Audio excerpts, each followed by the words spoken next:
Yeah, we are on YouTube, Kelly. Good evening, good evening, good evening. Welcome. I am Reverend Kelly Isla. I'm chair for the Greater Kansas City Interfaith Council, and welcome to the Dialogue Institute Kansas City Ramadan 2020 virtual iftar. We are celebrating the fast breaking meal tonight online, and which is a little bit different than previous years, I'm sure, for most people. So you could see several people up on screen. We have a family from a Muslim family from the Kansas City area that is joining us, and we have a family from Stuttgart, Germany. We have two host organizations, the St. Mark Hope and Peace Lutheran Church here in Kansas City as a host organization, and we have Centers for Spiritual Living, Kansas City, here. And both of them. And then we have another guest from Lincoln, Nebraska, and we have a guest, our keynote, Sophia Pandya. So I am going to stop introductions and stop talking and invite you to sit back and enjoy everything and what we have to offer for you tonight. And I'll give this to you, Ayub.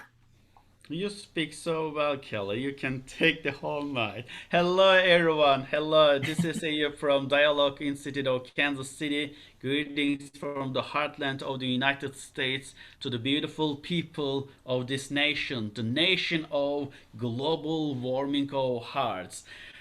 We have friends joining us from different countries, different states in the US. And my name, as you know, translates as Job, Job in the Bible. Nicknames are Baby Shark, Turkish Shark, White Shark, given by me, myself, and I. Yeah. And I previously talked about my favorite dessert, which is pecan pie. But what is my favorite bakery cafe, which is what it is? Can someone say? But anyway, it's Panera Bread. So in the past, when we have these events on the floor, some people gave me Panera Bread gift cards, but now it's virtual. Who is gonna give my Panera Bread gift card? Don't worry, I will share my address with you. This country gave me and my friend, many people, a great chance to learn about each other, to share our differences, to actually celebrate our differences and see each other as unique people. And today's guest groups or host groups, I would say, actually, I reviewed their websites yesterday, and one common point that drew my attention is that when I reviewed their website, the one thing that I realized, they welcomed anyone regardless of their age, race, religion, and gender. What else I can ask from these people? I'm so thankful to God. But sometimes we are busy with mundane things that we may not really take time to appreciate God, to offer thanks to God. But it's emphasized in a lot of holy books and by a lot of spiritual leaders. So I'm gonna share my screen, and I will ask everyone to join me to read some quotes from different faith leaders, but also our holy books. So you see my pecan pie, which is my favorite pie, and Panera Bread gift card. Don't worry if you do, yeah, this is my address. You can mail, but just joking. So here are the quotes. I want you to join me. Thanks be to God for His inexpressible gift. Ernst Holmes said, I desire that everything I think shall be from the heart as well as from the head. I wish to release kindness and love and sympathy and understanding, peace and joy. And another quote from Timothy, first of all, then I urge that supplications, prayers, and intercessions and thanksgiving be made for all people. And in the Holy Book of Quran, there is a chapter called Ar-Rahman, the most beneficent. And this chapter specifically talks about the bounties given by God. And then God asks, which of the favors of your Lord would you deny? So I'm gonna play a short clip, short video about that, and we'll enjoy listening to that.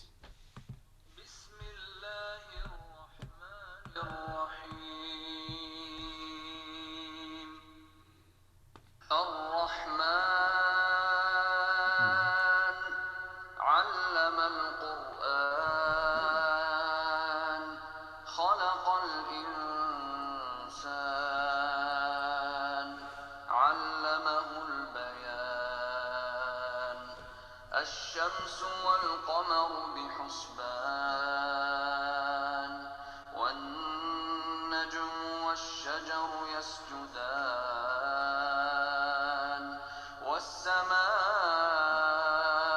رفعها ووضع الميزان ألا تطغوا في الميزان وأقيموا الوزن بالقسط ولا تخسروا الميزان والأرض وضعها للأنام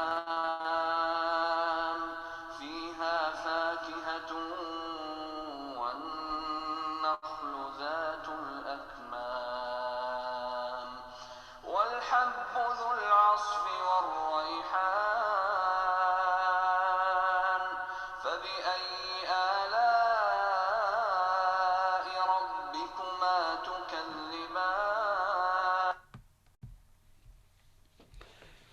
I just shared the short clip of the whole verse, the beneficent Ar-Rahman, and the floor is yours, Kelly.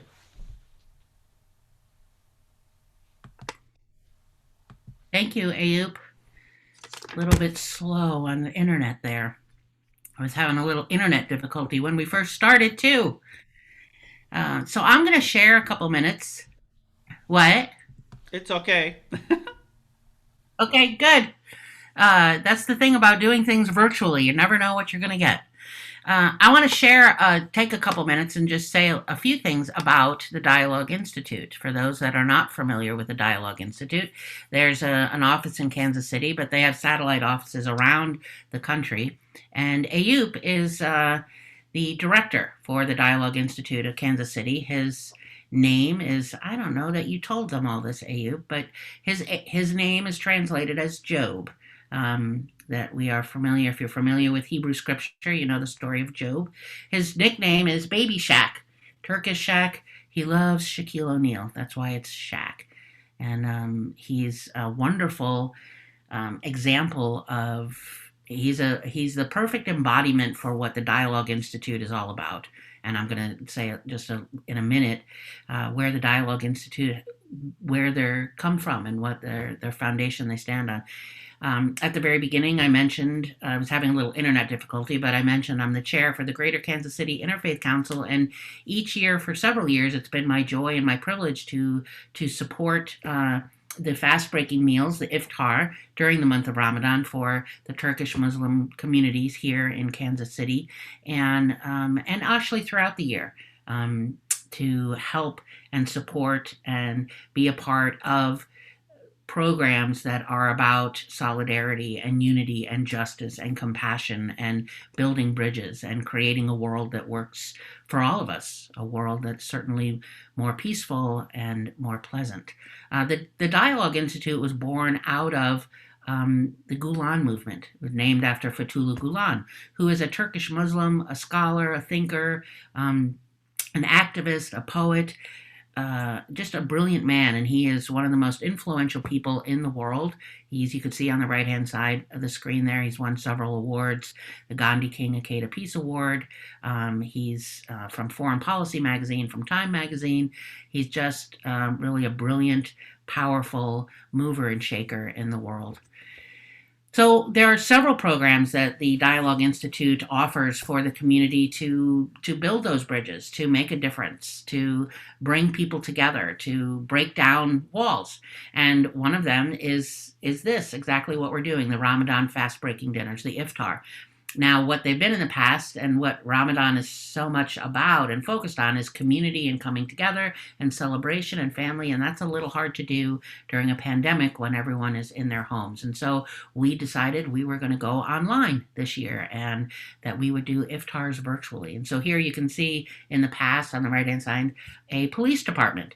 If there's an organization in the Kansas City area that would like to experience a fast-breaking meal, an iftar, and learn a little bit more about Ramadan and just expand people's worldviews, an iftar is a way to do it.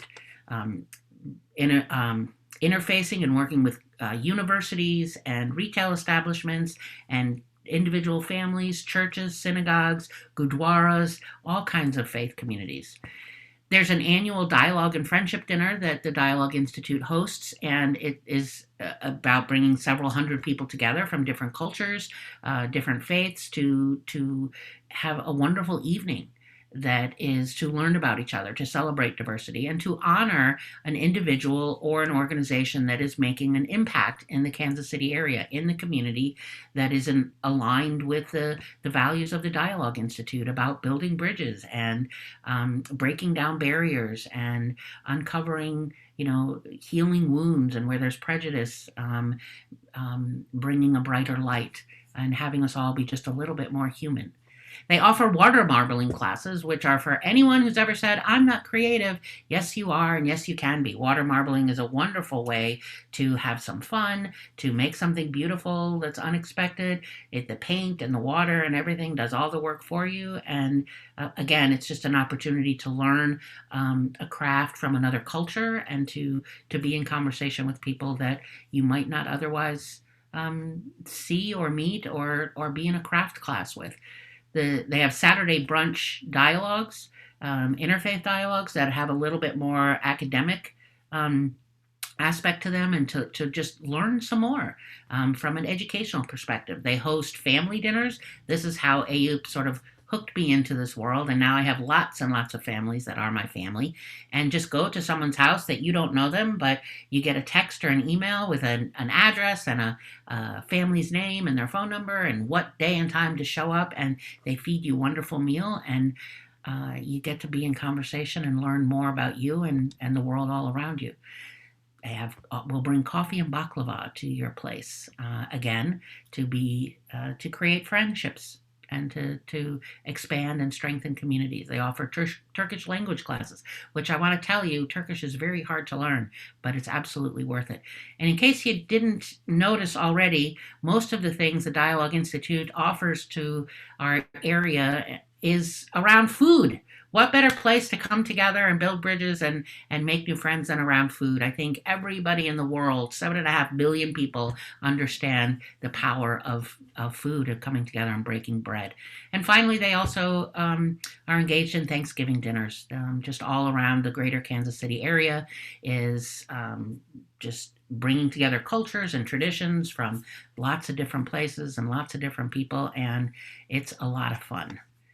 So that's my drive-by on the Dialogue Institute of Kansas City. So now I just want to take a minute and turn the spotlight over to the two host organizations we have tonight. We have St. Mark Hope and Peace Lutheran Church, and Becca Rendall will talk for a minute about her church, and then Centers for Spiritual Living that's here in Kansas City, and Ben Jameson will take a couple minutes and share with us about their community. So welcome, Becca. Thanks, Kelly. Good evening and Ramadan Mubarak to all of our Muslim siblings. Thank you so much to the Dialogue Institute for inviting St. Mark Hope and Peace to be a part of this new and exciting experience. We've had the pleasure of hosting you all in our space in past years, and we really appreciate being able to be part of this virtually. I am a member of St. Mark Hope and Peace, and I'm proud to represent our church tonight. A little bit about us. Our mission is to build hope and proclaim peace. Pretty simple. We put our faith into practice, going beyond the walls of our church, building to work for the justice that we believe Jesus demands for all people. We are very passionate about being a part of and serving the community along the Truce Corridor. And much like all of you, we are also learning this new virtual online world. So the best place to connect with us right now is on our Facebook page, and all are welcome. We just started doing our Sunday services on Facebook Live. We're figuring out that technology now, but feel free to look us up at St. Mark Hope and Peace Lutheran Church on Facebook. And we're really just glad to be a part of this and very excited to hear from all of you and learn more from you tonight. Well, thank you. It's nice to see you. I'm going to spill the beans, and she's also actively involved in the Greater Kansas City Interfaith Council. So it's always a pleasure to see you. Thank you. And we have Ben Jameson here from Centers for Spiritual Living here in Kansas City. Welcome, Ben. Thank you so much. Good evening, everybody. Thank you for joining us for this amazing event. This was supposed to be our first in-person host of the Dialogue Institute for a Ramadan Iftar dinner, but of course, that didn't happen. So we're grateful that we're able to participate online with all of you. Centers for Spiritual Living, we're an inclusive and diverse community where you're welcome regardless of your age, race, sexual orientation, religion, education, economic status. We love and welcome everybody and honor all the paths that lead to spiritual growth and awakening. So it's wonderful for us to be able to help support this connection with different faith communities, to be joined by a Lutheran community in our area, as well as the Muslim families that are joining us today. There is always an opportunity for us to deepen our own spiritual practice by learning more about the spiritual practice of others. Whether or not we align fully with all of the ideas and teachings of a different path, there is sure to be something in that path that resonates with us that we can bring into our own spiritual practice to deepen our understanding of ourselves and of the God that we all talk about in our own language. So it's a privilege to join with all of you this evening. When quarantine is over, you're welcome to join us at CSL. We're on 39th Street, just up the hill from Q39, pretty easy to find. Otherwise, we're on cslkc.org and facebook.com/CSL Kansas City. We'd love to see you. Thank you so much for joining us tonight. You said very eloquently something that I've noticed over 25 years of doing interfaith work is that when you take a deep dive into someone else's faith tradition, and faith tradition doesn't necessarily mean religion, but into their worldview, their life philosophy, what they value, it always adds to your own. It deepens your own journey. It deepens your own spiritual growth. And I've just seen that over and over and over. And you go to the heart of your own, and you go to the heart of everyone's heart. So absolutely. So thank you both of you. We have another special guest who is coming to us from Lincoln, Nebraska. Mike Jungens, I think I said that correctly. He's a music teacher, and he was in the Peace Corps, and he has some experience of Ramadan as a non-Muslim. So we would love to have you here and welcoming you, and the spotlight is yours. Thank you, Kelly, and good evening, everyone.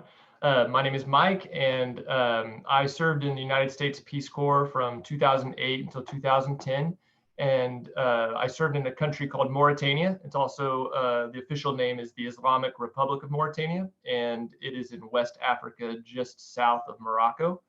And Ayub just asked me to come tonight to talk a little bit about my experiences with Ramadan, because of course, being kind of ensconced as a volunteer in an Islamic Republic, it was hard to not be involved with Ramadan, even as a non-Muslim. And it kind of piqued my curiosity, and I actually wanted to try and have engaged in Ramadan pretty much every year since then. Some years I managed to make it through the entire month, but most years I kind of observe maybe a week at a time or a day at a time. Actually talked a lot about with my family, and my son expressed interest in trying it this year, and he's only 7, so he did drink some water and have a midday snack, but he attempted the fast with me today, and I just wanted to kind of mimic what other people are saying and confirm what our other guests have contributed already, is that being a part of something that may not be a part of your faith tradition can really kind of open your eyes to ideas and people and cultures that you have would otherwise not experience. And I think as a non-Muslim, for me, it was important to be aware of appropriating another culture. But I think that if you are honest and genuine about your curiosity and your attempt at trying something like Ramadan, in my experience, the people I've met in Mauritania, the Muslims I've met in Senegal and in Morocco, and upon coming home and befriending people like Ayub and others at the Dialogue Institute, I can definitely confirm that it is an open environment to test the cultural waters. and see what else is out there. And by doing that, I think it brings us all closer together. So Ayub and everyone else, thanks for having me, and I look forward to listening to the rest. Thank you, Mike. Thank you very much. I know for myself as a non-Muslim, Ramadan is also very special for me as well for lots of different reasons. But one of them being it's just in part standing in the shoes of someone else to some degree. I want to introduce our keynote speaker tonight, Sophia Pandya. She is currently a full professor at California State University at Long Beach in the Department of Religious Studies, and she's going to take about 10 minutes or so and just tell us a little bit about Ramadan. She specializes in, her PhD is from University of California, Santa Barbara in religious studies, but she specializes in women in Islam and more broadly contemporary movements within Islam. And so I know that I did, that 15 seconds on the Gulen movement and the Dialogue Institute, but Dr. Pandya is really quite an expert on religious change in the Middle East and Yemen, with Islam in relationship with women, and just religious change and movements within Islam. So there's no way that I can do justice to how fabulous she is. So I'm just going to turn the mic over to you, Dr. Pandya, and welcome, welcome, welcome. Thank you very much, Kelly. And I'm really happy to be here. Let me say Ramadan Mubarak to everybody, which means blessed Ramadan, whether you're Muslim or not. I'd also like to wish everybody peace upon you. That's an Islamic greeting. In Arabic, it would be Assalamu alaikum. I'd like to thank the organizations that made this event happen. So that's the Kansas Dialogue Foundation and also ICRA Foundation. And then the co-sponsors, St. Mark Hope and Peace, and also the Centers for Spiritual Living. And if I forgot one, I'm sorry, you can catch me up after. So let's talk briefly about Ramadan. And I only get 10 minutes, so that's a lot to cover in 10 minutes, but I'll try to give you some sense of what it is, how it's practiced, where it happens, when it happens, and what kind of, why do Muslims carry out Ramadan? What do they hope to achieve? So first of all, Ramadan is a 29 to 30 day fast where the Muslim community fasts from sunrise to sunset, really before sunrise, okay? Before sunrise, but until sunset. And there's a story that says that if you cannot tell the difference between a white thread and a black thread, then you should stop, you should not eat, you should not eat. And that, of course, was, during the story came from the days before electricity, meaning that if you can't see the difference, then you're not supposed to eat. And so the month of Ramadan takes place during the Islamic month of Ramadan, which is the 9th month.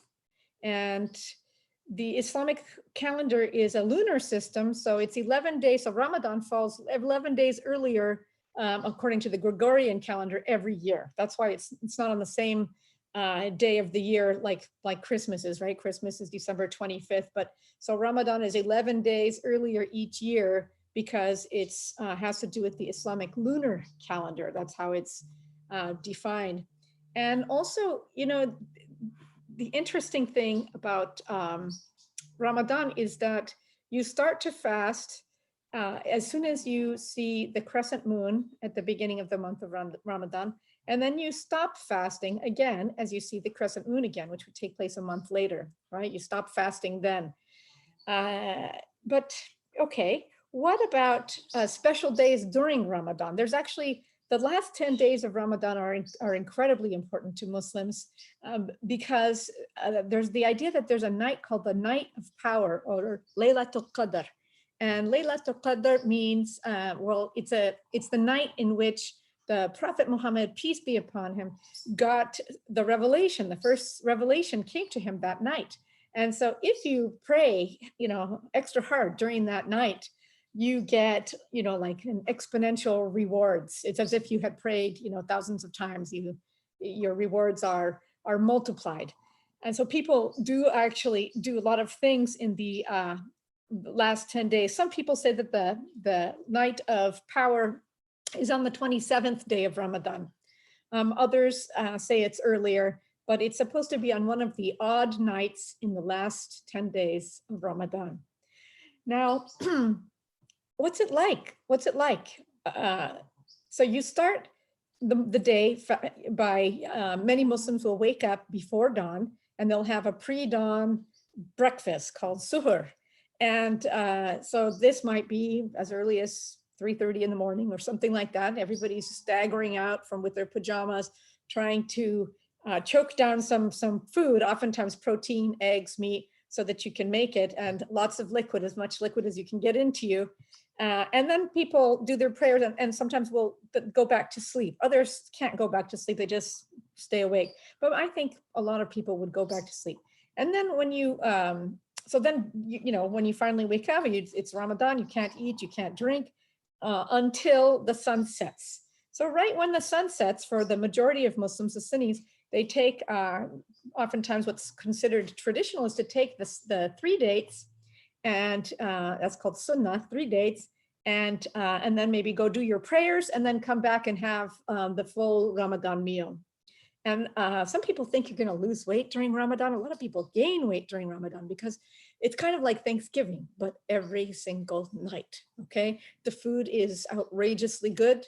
There are multiple desserts, and it's a lovely time for family and friends to get together. All right, so who fasts Ramadan? So first of all Muslims fast Ramadan, almost all, I'll explain. You've got your Sunnis, about 85% of Muslims are Sunnis, about 15% are in the Shiite community, and they fast slightly differently. The Shiites believe in breaking their fast a little bit later during the evening, just a little bit when the sky gets a little bit darker. But otherwise, it's the same thing.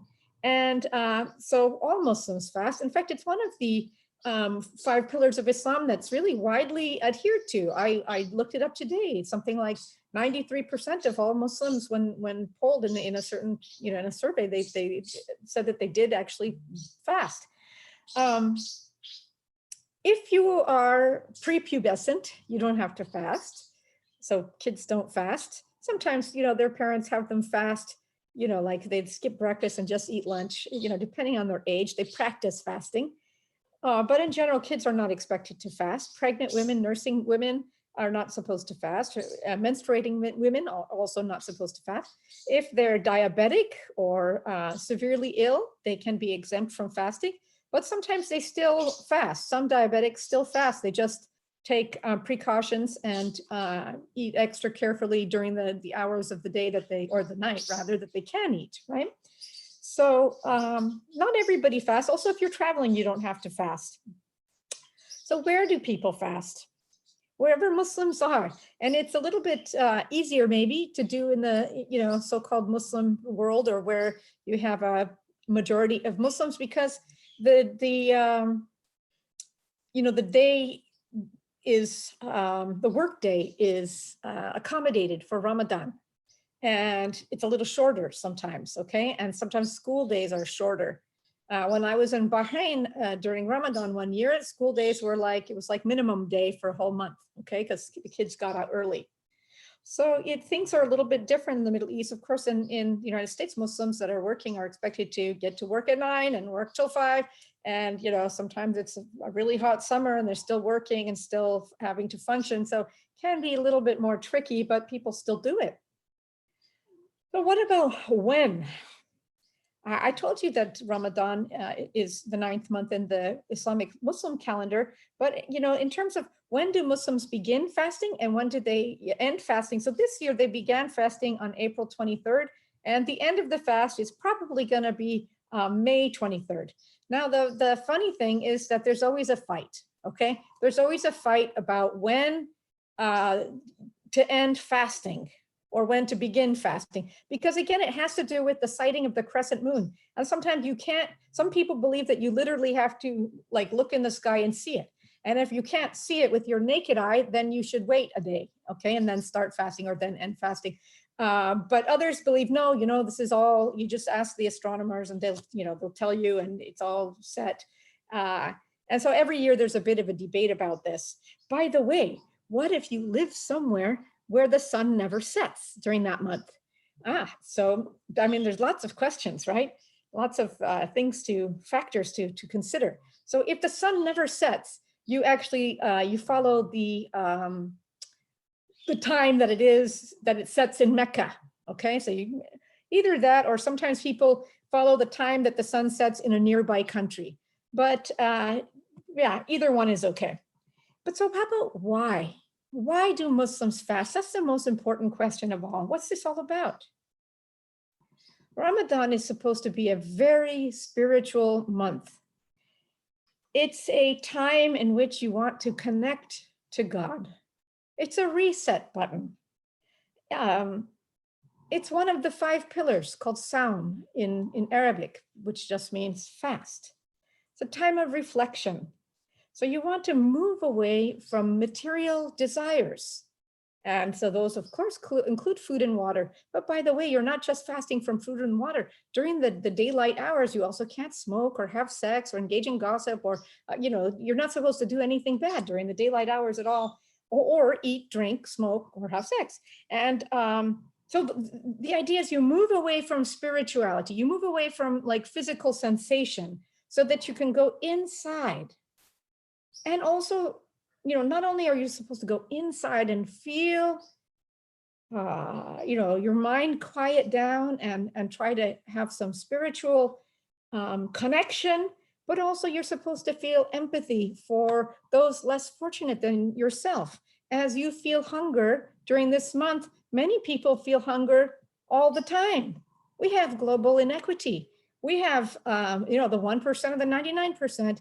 And even worse than that, we have a lot of, a huge percentage of the globe that lives on less than $2 a day. So those people feel hunger frequently. Those people have acute food insecurity. So to practice Ramadan means that you, for 1 month, for 30 days, right? You know what that feels like. And that's very empowering for the creation of empathy, and perhaps for you to do something about it. And by the way, Muslims do something about those things during that month. It's supposed to be an incredibly charitable month. You should give. Many people give their zakat or they tithe during that month. Many people just give past their tithing requirements. And it's also a time in which you feel a great appreciation for what God gave us all. For example, when you have a glass of water, during Ramadan, you suddenly realize how beautiful water is. It's the life force. It's something that God gives us all, that you put in your body, and then suddenly you can live. You can live. And that first drink after you've fasted all day long is just something. It's a spiritual experience just by itself. So it gets people to appreciate food, water, and also the family and community with whom they break their fast. Thank you very much. Well, thank you. I know it's a lot to fit in. You can't fit everything in. We've had each iftar, we've had, different keynote speakers, and the information brought forward is, oftentimes just focused on one piece or another. And so I have enjoyed all of them, and get a little bit, no matter how many years I hear about Ramadan and practicing,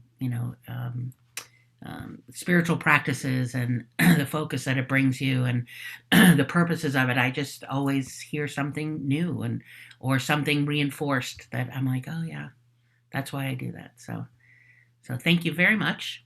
I know some of our Kansas City guests are familiar with you and have met you. So they're in the chat stream. There aren't any questions, but they're saying hello, and they're saying thank you. And we remember you. We love, yes, they love you.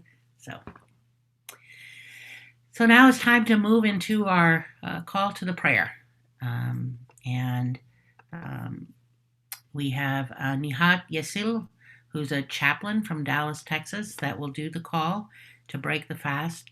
And while he does that in Arabic, I will share a screen, a slide that is the prayer that's in English. So for those that don't speak Arabic, you can follow the prayer in English.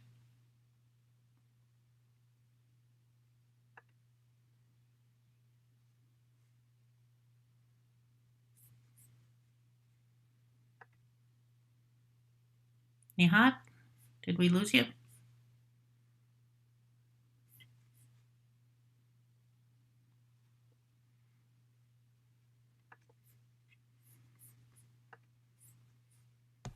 You can start Nihat abi.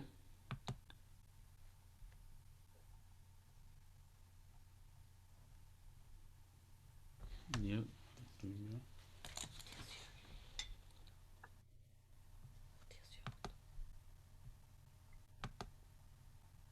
Aa.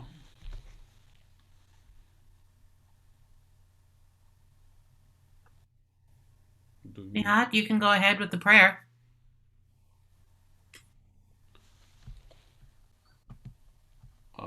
We don't.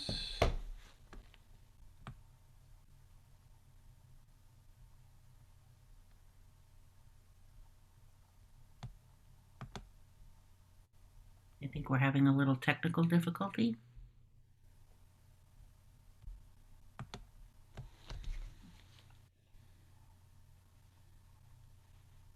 There you are. Oh, now he's gone again. Ayub? Let's wait for a second. I think he'll join again. Okay. We have a minute, and yeah. Oh, there he's coming back. I think he lost his connection.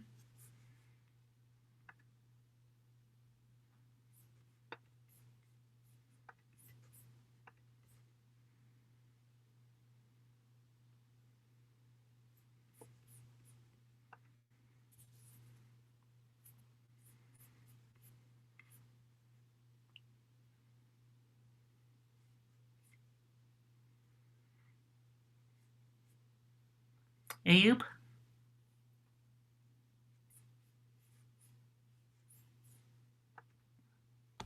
I think he is back. Yeah, he's.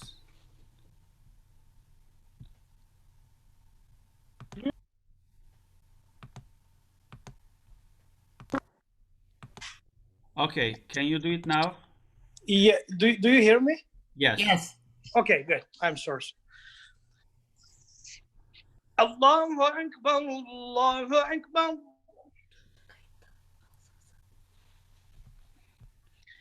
Allahu Akbar, Allahu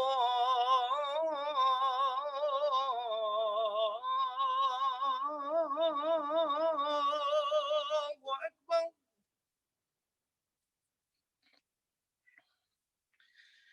أشهد أن لا إله إلا الله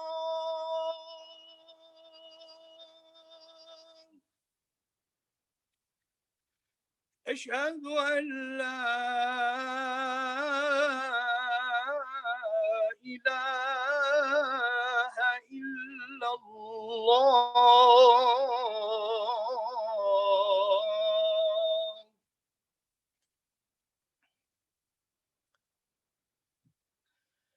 أشهد أن محمدا رسول الله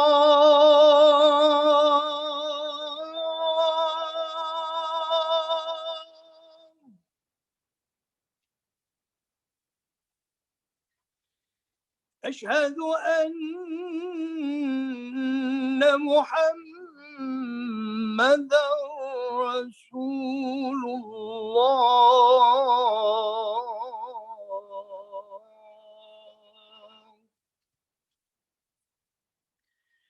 حي على الصلاة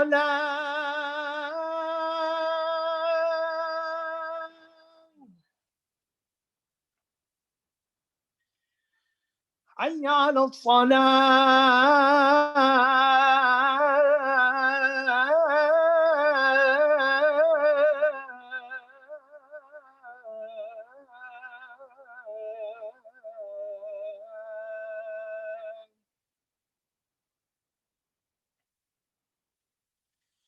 حي على الفلاح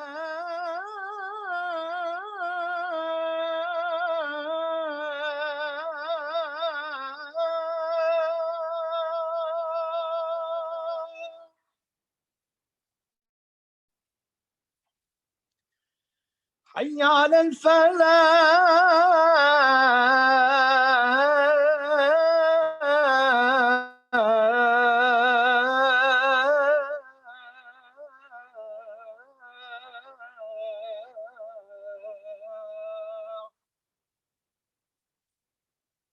الله أكبر الله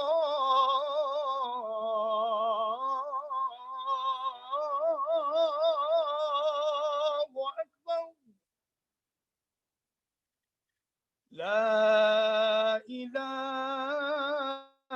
إلا الله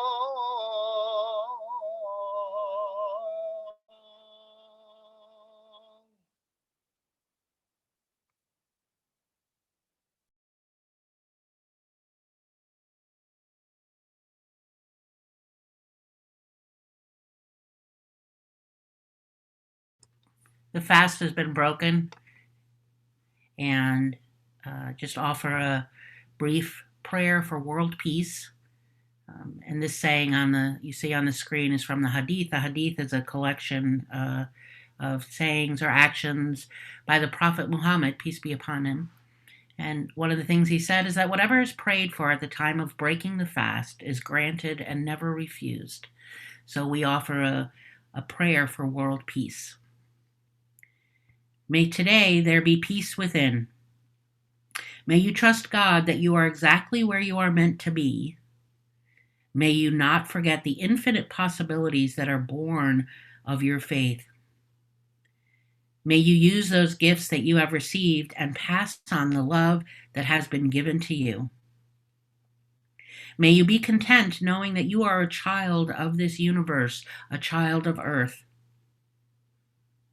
And let the presence of absolute love settle into your bones and allow your soul the freedom to sing, to dance, to praise, and to love. For it is there for each and every one of us. May today there be peace within and peace all around.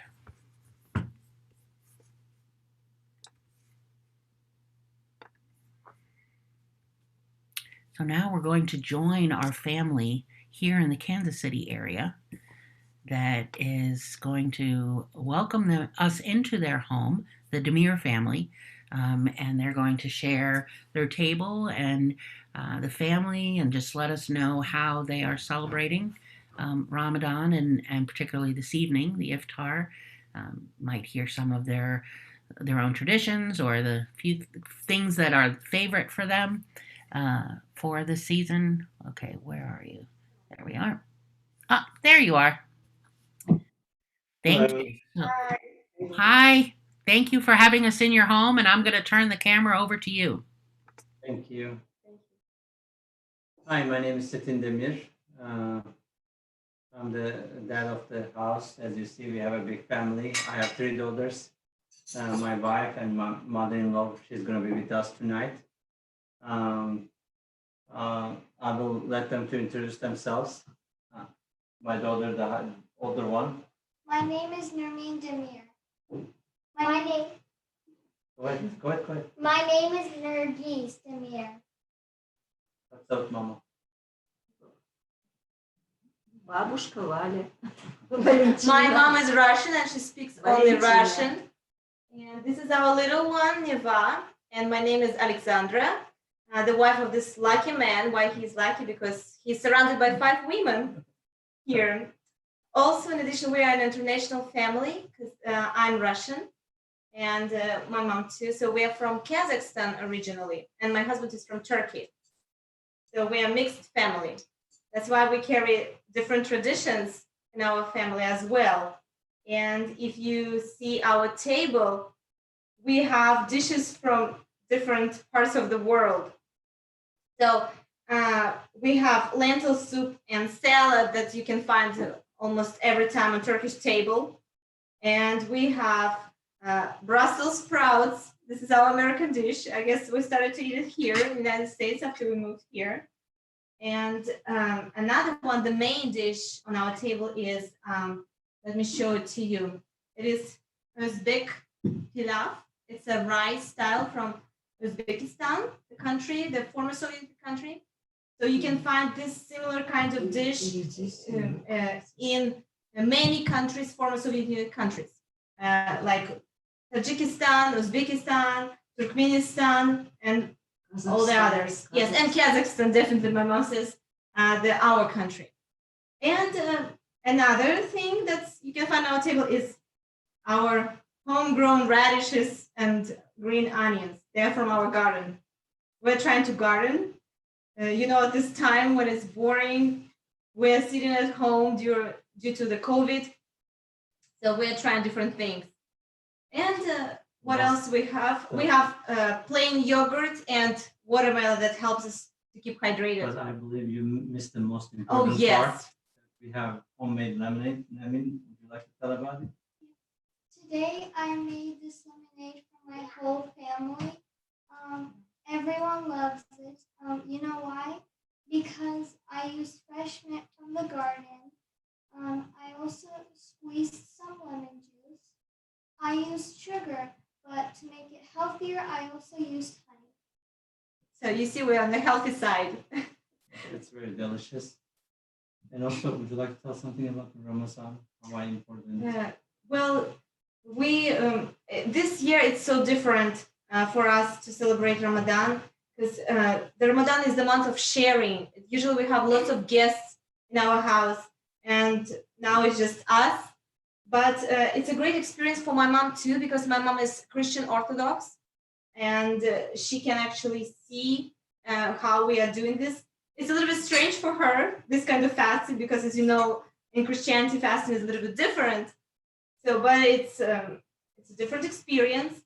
And because in Ramadan, another good thing is we can really delve into our spirituality, spend more time for prayers, reading Quran, because we all know that all our good deeds are multiplied 7,000 times during this month. So we do not miss the opportunities, definitely. And thank you for having us on this lovely night. We feel that we are part of something big. Absolutely. I was just thinking that. And thank you so much for sharing what you're eating and having several of you share with us your contribution, what you're doing. And I love the lemonade story. And the fresh mint from your garden, the fresh radishes and onions.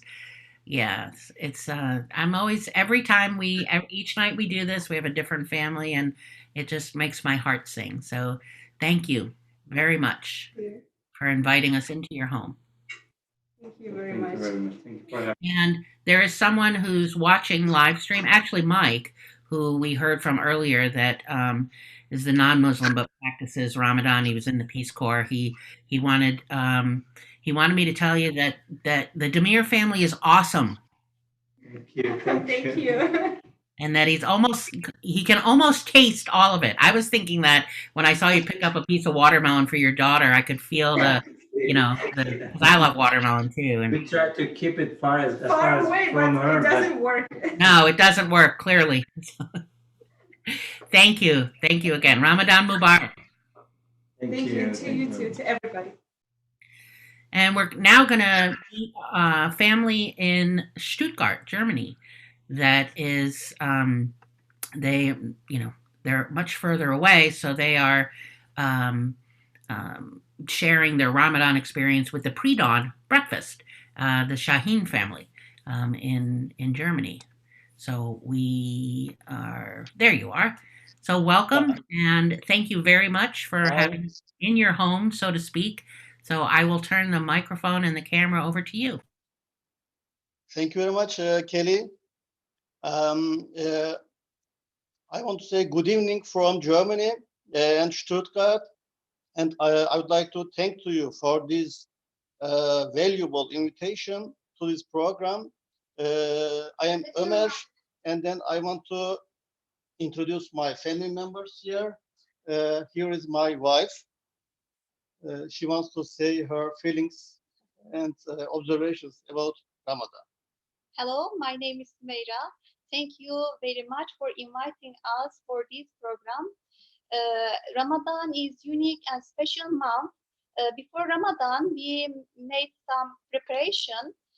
For example, we made some Ramadan program in our house. We went shopping, we bought some foods and some present for children.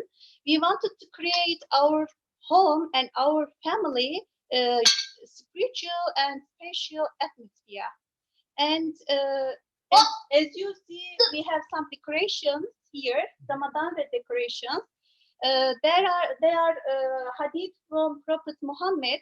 Sometimes we play with my daughter. I am asking one of them here, and she is quickly, as soon as possible, she's quickly try to answer, and which I mentioned.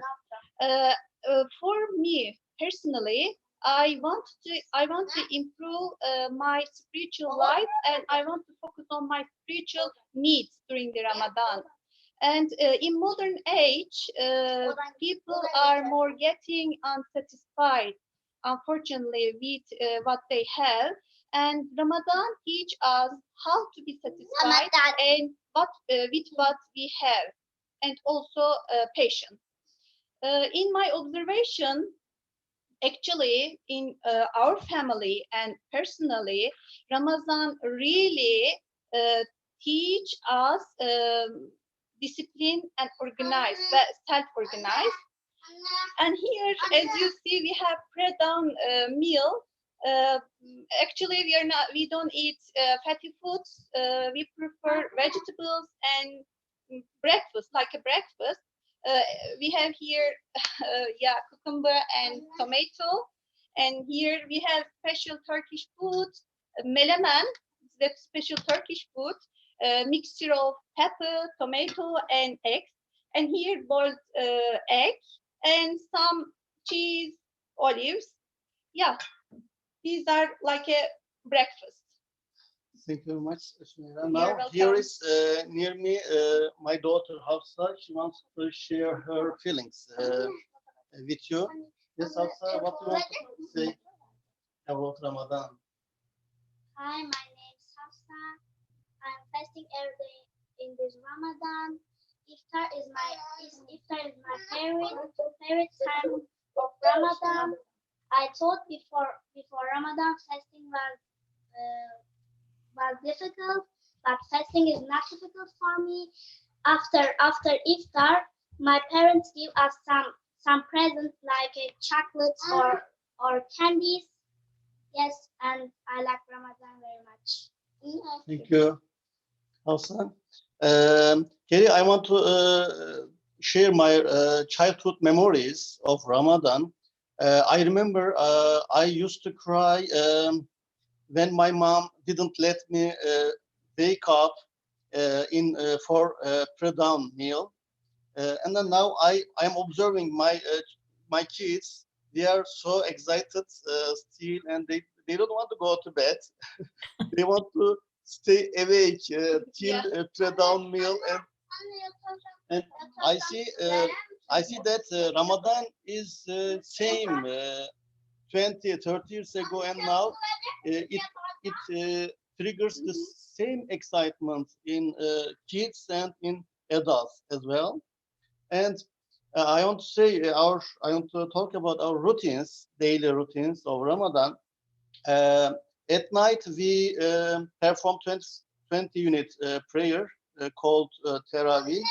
It takes about 1 hour, and then we read Quran, and then it goes on, and then we have pre-dawn meal, and then towards the iftar we get excited again, preparation, and then we eat iftar, and then after breaking iftar we have a tea and talk time.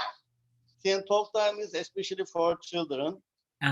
We watch some cartoons or some videos, or sometimes we play games, Related to but related to Ramadan. Ramadan. Sometimes this game, my daughter tries to find hadiths which we mentioned, and then so on. That's why it is very enjoyable for us, and they like it very much. I want to talk about the social sides of Ramadan. It is very important. Unfortunately, this year we cannot experience much about social side of Ramadan.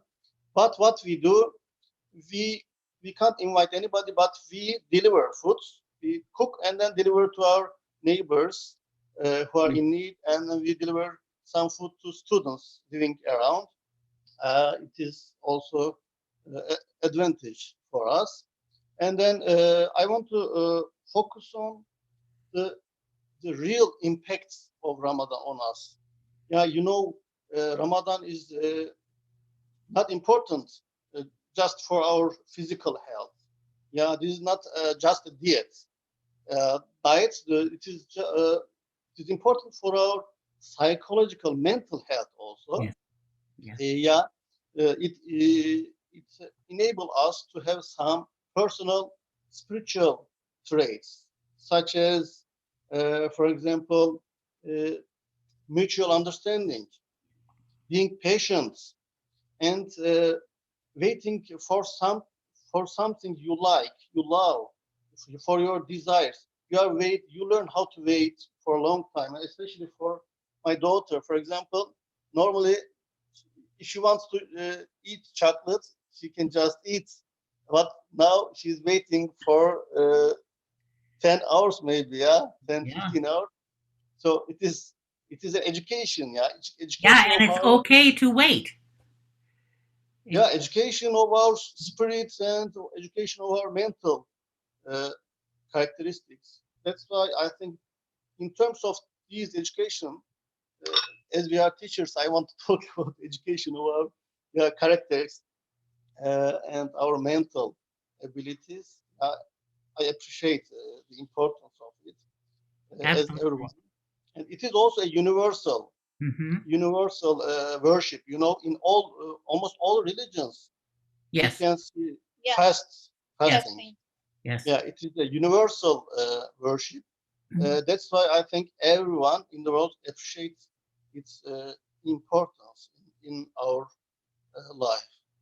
Yeah, the body, the heart, and the soul. Exactly. Body, heart, and soul.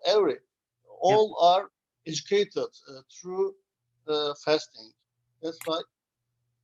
It absolutely reminds us of other people in the world, that there are people that don't have what I have, and turn my focus away from me.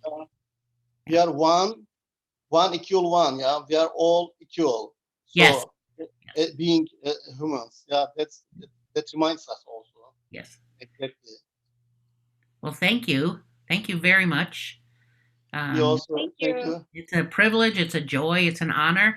And we did actually have a question pop up. Someone wanted to know if there are a lot of Muslims in Germany. As I know, we have a lot of friends here, Muslim friends. We can talk and visit each other. But also we have friends from different religions. You're right. Yeah. So we don't feel lonely here. Yes. Well, some countries have different, may have a large Christian population, but very small Muslim population, and countries could be the opposite. And so I think they were just kind of curious, wondering. I would imagine if there were not a lot of Muslims, it could be lonely. But you also have many interfaith friends. Many Muslim friends here also. Yeah. Well, thank you to all of you for sharing what you're eating and your traditions and what's important for you, because I know that as we said at the very beginning of the program, when we connect to what's important for someone else, to their heart, it also expands each one of us. So Thank you very much. We are also thankful to we you. have really different experience. Thank you very much. you're welcome. Yes, it is very different. We're not physically Yeah. together, but we will find a way to connect, won't we? Yeah, Yeah. exactly. Sure. This is a different Ramadan and iftar sharing, ritual. Certainly one we'll never forget. Yeah. We will never forget it. Yeah. Okay. Unforgettable. Well, have a wonderful day. And Ramadan Yeah. Mubarak. Good evening. Good evening. Best wishes from Germany. Okay, Ayub. Yes. So exciting. Oh my gosh. Every day it's getting more interesting. And with the video that I will show now, it will be more interesting. So what this video is about. So in Turkey, it's a tradition to have a drummer to play his drum around 3 a.m. to wake people up. And I'm gonna play that video. And also after that, I will show a few pictures of how Ramadan is celebrated in other countries, including US, China, Russia, and Turkey. And I will conclude with a poem that I wrote. So I'll play this. These drummers are really walking in the streets of Turkey to wake people up. Let's enjoy it.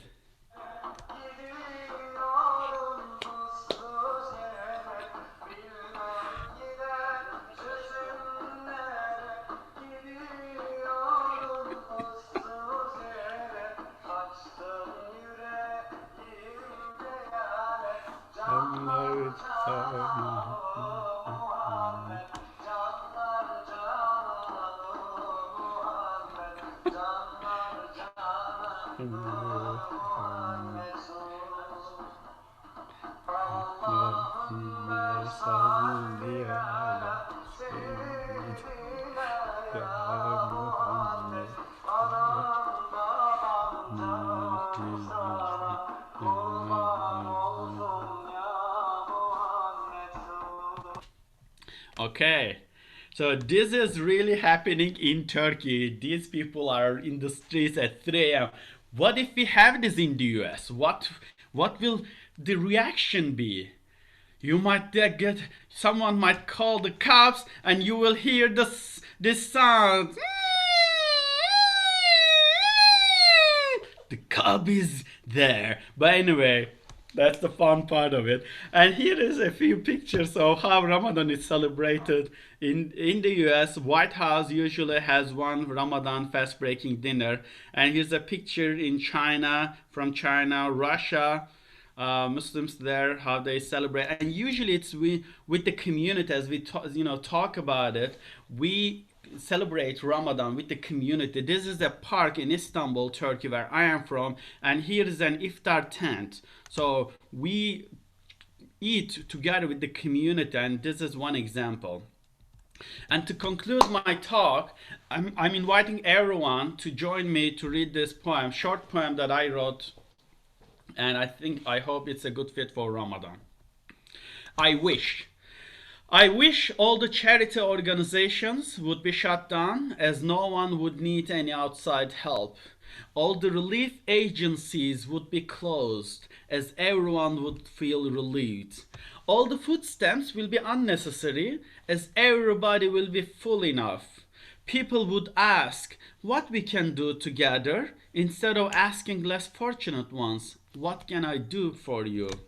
Everyone will fight for peace, not for power. Kids of different races will hug one another, and we won't be surprised, as it should be so natural. I wish, I hope, and I pray. Kelly? And thank you again so much for joining us. And I think we are now getting everyone to join us to say bye to everyone. Yes. So everyone, all of our special guests and families, turn your cameras back on so we can send you peace and joy and kindness. The